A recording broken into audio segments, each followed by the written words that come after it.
Hello everyone, welcome to my channel. तो आज हम करने जा रहे हैं हम चैप्टर नंबर 3 का सब्स्टिट्यूशन मेथड। ठीक है, पहले हम इसको एग्जांपल से समझेंगे।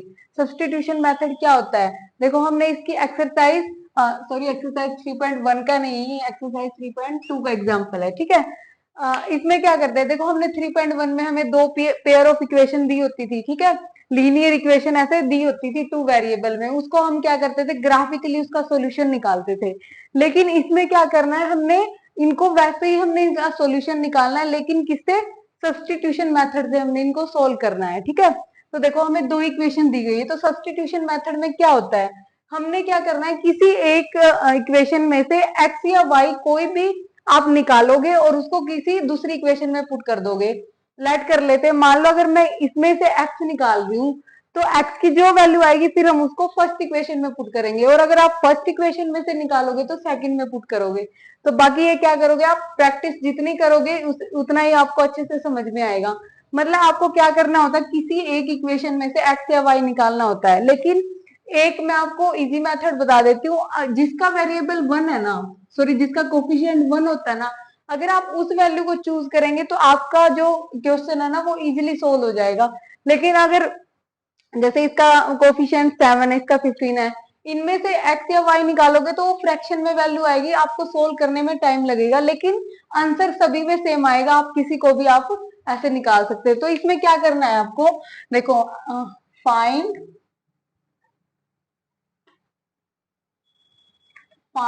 Value of x from equation number 2, from equation number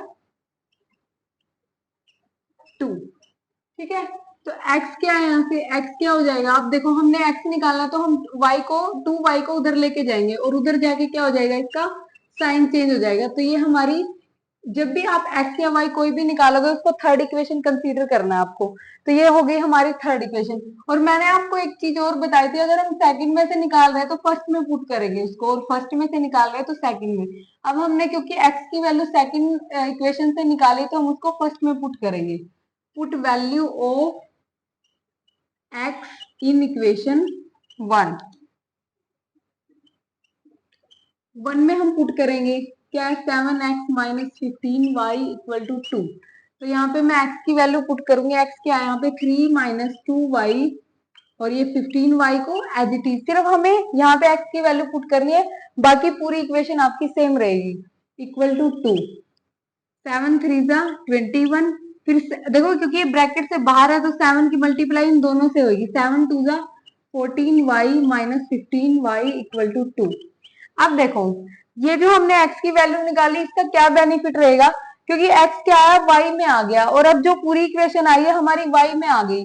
क्योंकि अगर ये x और y चलता रहता तो इससे ना ही हम x की वैल्यू निकाल सकते थे ना ही y की, लेकिन अब पूरी इक्वेशन क्योंकि y में आ गई तो हम इससे y की वैल्यू निकालेंगे, तो y वाली टर्म को हम इधर रख लेंगे, और ये क्योंकि ये दोनों प्लस के हैं तो ऐड हो जाएंगे, 29y हो गया। और जो ये 21 है ना, इसको हम उधर लेके जाएंगे तो ये माइनस का हो जाएगा, क्योंकि ये प्लस का है, और ये दोनों ऐड होंगे और साइन माइनस का आएगा। ठीक है, 21 माइनस 2 कितना हो गया, माइनस का 19, और ये माइनस का 29y, माइनस से माइनस कैंसिल हो गया, तो यहाँ से y की वैल्यू क्या आ गई, 19/29, क्योंकि ये जो 29 था इधर y की मल्टीप्लाई में था, उधर जाएगा तो डिवाइड हो जाएगा।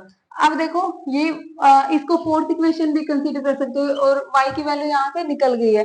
अब क्या करना है, यहाँ से चाहे x निकलो या y निकलो, उसको जो हमने थर्ड इक्वेशन निकाली थी, हर क्वेश्चन में आपको ऐसे ही करना है, जो भी हम थर्ड इक्वेशन निकालेंगे उस वैल्यू को इसमें पुट करना है आपको। तो put value of y in equation third. ठीक है, तो यहाँ पे x क्या हो गया, x क्या है 3 माइनस 2y, तो x क्या हो जाएगा 3 माइनस 2 मल्टीप्लाई 19/29। ठीक है, x हो जाएगा यहाँ से 3 माइनस 19 की 2 से मल्टीप्लाई करेंगे, ये हो जाएगा 19 2 जा 38, और नीचे 29। अब देखो इसको सोल्व नहीं कर सकते जब तक हम एलसीएम नहीं लेंगे, यहाँ पे 1 कंसीडर कर लेते हैं हम। तो x हमारा हो जाएगा 29, और 29 3 हो जाएगा यहाँ पे